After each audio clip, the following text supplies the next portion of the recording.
Hi, friends. Happy Friday. I wanted to I'm hoping to do a couple quick videos before work this morning. I had some thoughts that I wanted to share with you. And the first one, I want to talk about specifically historical fiction, biblical, Christian historical fiction. And the reason being is I've seen a lot of back and forth about shows like The Chosen, which I love. Okay. I very much I have enjoyed, and I'm looking forward to the next season coming out. But I've seen a lot of people talking about it, and they talk about the fact that, it's not necessarily 100% true to the Bible, or it's not that Christians shouldn't watch stuff like that. And that concerns me because in the world of media, I'm an avid reader. In fact, I have my reading journals out to talk about this. With all of the movies and all of the things, all of the sitcom TV shows we could be watching, and the stuff that it keeps coming out is getting darker and darker. And it doesn't follow the Bible either, right? So if you're going to consume something, why not consume something that at least tries to align itself with the Bible? Because I don't think any Christians who are watching confuse it for not reading the Bible. Like, it was written by man, not by, like these TV shows and things are written by a man or men and women. They're directed, they're actors. They are in no way the historical document that this is my Bible, that the Bible is. It's no different than reading Christian fiction. And was it Redeemed Love, all of these sweet romance movies that, books that are getting turned into romance movies, things like that. Why not? Why not consume something lighthearted, something that is, sorry, she wants attention right now, apparently, right now. Not 5 minutes ago when I wasn't doing anything, but right now. But so why not consume things that, if it's not a Christian that's watching it and they're getting introduced to ideas, then they're getting introduced to ideas. And just like with anything, I don't take what anymore. I used to. Now, I guess because I'm a more mature Christian, I do not take even what my pastor says without like going, okay, is he reading that from the Bible? Is that his opinion? Can I ask him questions? Is this church preaching biblical truths, right? And even then, he's just a man. He could make mistakes. There's no replacement for reading the Bible. And I think as we mature in our walk with God, we understand that this is the living, breathing Word of God, right? So, that being said, I want to make some recommendations because I like romance novels. I always have. Don't get me wrong, I'm married. I've been married for 30 plus years. In fact, 35 years of our first date will be this fall. So, wow, I feel old. Anyways, come on, Meow Meow. This is not helping me. You're going to spill my coffee on my reading journal. Nothing good will come of this. So I wanted to take a minute and share some really good reads with you and kind of the interesting thoughts. So something that struck me, the last biblical or the series I'm reading now. I just read 2 of the 3 books. The third one doesn't come out till this fall. But it is the series. Nope, not that series. That was a good series. It is the series. I have not printed the pictures from this. This is The Queen's Cook, The Royal Artisan, and I don't remember the name of the third one, but these are written by Tessa, Afshar. I don't want to say her name incorrectly. I enjoyed these immensely. And let me tell you something. I read this book. It is about, it's Queen Esther's Court, books 1, 2, and 3. And so The Queen's Cook is, it happens during the time when, the book of Esther, the events that happened during that book, when Xerxes puts the law in effect about killing the Jews and things like that. So this is a perspective. The cook, she's actually a non-believer. But Queen Esther is Jewish, as we all know, and the cook becomes. But it's actually a romance novel. But the cook becomes a Christian in her experience with the doctor in this court too. And it's just a well-written, beautiful journey. And it's a glimpse into the life of just the court and the way everything was set up and stuff, and the historical vision that reading fiction like this puts you in.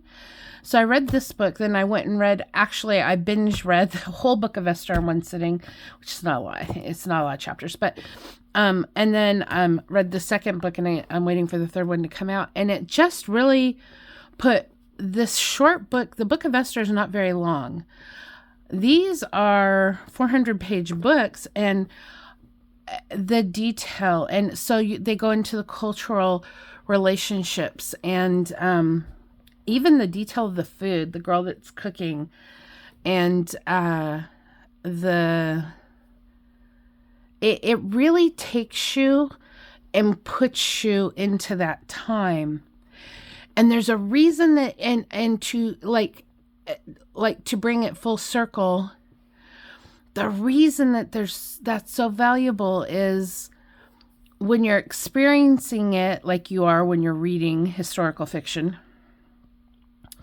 and you're experiencing the sights, sounds, conversations, traditions of the time, then you go and read this, there's a deeper understanding. Not that this replaces this, but having that historical background, love story set aside, whatever, having that rich, in-depth historical background, then when you go and read this, there's just a deeper richness to it. And let me talk about it for a second. Back to The Chosen. People are like, oh, don't watch The Chosen so much because it's not perfect and it's not this and that. Let me tell you something about The Chosen that really is striking, okay? And a perfect example of what I'm talking about in consuming Christian fiction, whether it's reading it or watching it. The shoes. Like, I have such a thing about feet. I hate feet. I can't tell you how much I hate feet. I've hated feet since I was a child. So the idea, when you're reading through the Bible, and the idea of, is it Martha or Mary? Which sister? Martha is cooking. I think it's Mary that washes Jesus' feet with her tears in her hair. Sorry, I'm horrible with names. Lucky I remember Jesus' name. Just call him Savior and be done with it. But no, I remember his name. But I think it's Mary that washes. Anyways, we all know, right? She anoints his feet with the oil that she spent money on, and her sister's kind of angry, in these gatherings because she's paying attention, and so, like, she's emotional. One of them experiences life in one way, the emotion the awe and sitting at Jesus's feet. And the other one is a caretaker, and she's taking care of everybody, making sure things happen. And Jesus has a conversation with her about that, but that's not what I'm talking about specifically. The feet thing.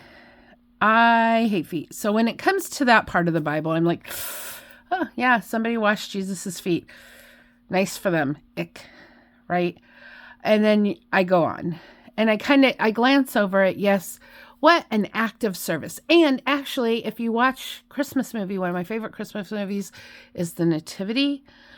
And there's a scene where they're on the road, headed towards Bethlehem for the census. And in this part, I don't remember reading in the Bible, but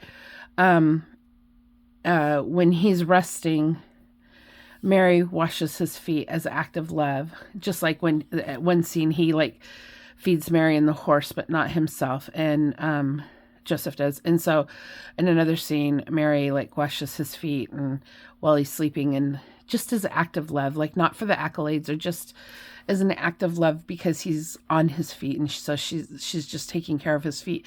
And it's such an act of love. And so then you circle back to reading the Bible and you're looking at, it's a way to worship. They all wash their feet.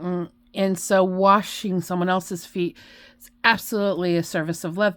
But then if you take it one step further and you're watching this show, The Chosen, through the whole, like, what are we at? 5 seasons at this point? And you watch them talk about shoes that don't fit. There's a scene where Matthew is talking about he's got expensive shoes, but they're horrible to walk in, but that's what he has. So he's dealing with it. So, he's got blisters and ickiness going on his feet, right? You're watching them walk through the dirt and their feet are dirty. And so they're so dirty that when they walk in the house, they wash their feet before they enter the house. It's a sanitary thing, not a ritual thing, right? I mean, it is a ritual, but like born out of being healthy and clean. And so it adds all these layers. So if you start thinking about what they've walked through, the condition of their feet, and I'm telling you, I hate feet. So this is, but as you're watching it and you're like, I'm accumulating all this information and then you watch her wash Jesus's feet. It adds so much richness and depth to that act of service that you're like, oh, she washed his feet as an act of service. But when you start watching them walk through the dirt, you start thinking about the blisters on people's feet. You start thinking about, and Jesus probably didn't have blisters, right? Because, he was perfect. But in the idea of, in general, people expected feet to be in really bad shape. And yet she still did this act of service. It just adds this depth to it. Just like this does, like for me in the cooking. And this one, the Royal Artisan, she's actually a potter making pots. And there's all these conversations about the imperfections in the pot and things like that. And so it adds so much depth to the actual biblical text that when you go back and you reread the biblical text, you have a better picture in your mind of, it is so hard to place yourself in something that happened 2,000, oh goodness, over 2,000 years ago. And you're putting yourself in those situations but are you? Like, we accept it as a thing that happened. We know it's an act of service. But if you really think about what is happening, the circumstances that surround those acts of service and acts of love, it adds a richness. So all this to say, is it harmful for Christians to watch fiction? What they call inspirational is what they call novels, but that sort of thing? I don't think so. It's still fiction, right? We don't know what was going on in Esther's kitchens, right? We know she had them because she talks about the dinners that she had made, but she didn't cook them herself, so somebody cooked them.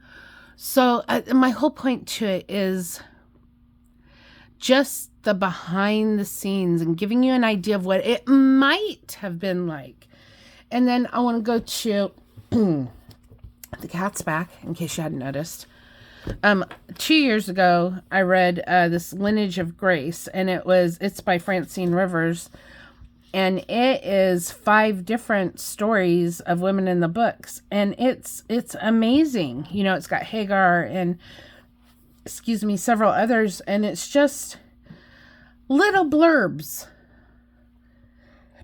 in the Bible that you read, and it happened, and yes, and you understand the lesson, but you read their story fictionalized, and you hear them talking to their parents about marriage and what it might have been like, what those conversations might have been like for women, for